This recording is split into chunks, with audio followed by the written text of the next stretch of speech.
Walang iglesia ni Kristo na dapat na nadidepress. Oo, talagang dito sa buhay na ito, merong kalungkutan, merong kapighatian, merong suliranin, merong pagsubok.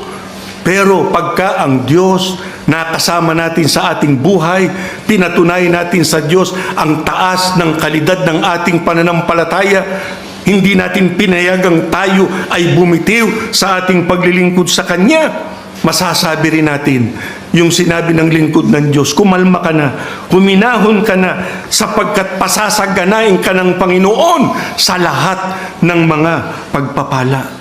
Alam na natin ngayon ang gagawin natin pagka mayroong pagsubok.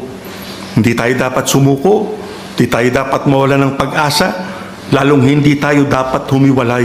Dapat pakinabangan natin ang ating pagkaiglesia ni Kristo.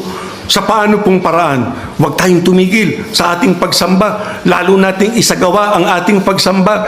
At ang totoo, kahit hindi araw ng pagsamba, pwede kayong pumasok sa gusaling sambahan o saan mang dakong lugar na pinagsasambahan ninyo para nang sa ganun lumapit sa ating Panginoong Diyos at humingi ng tulong at tutulungan niya tayo sapagkat yun ang kanyang pangako sa kanyang mga hinirang.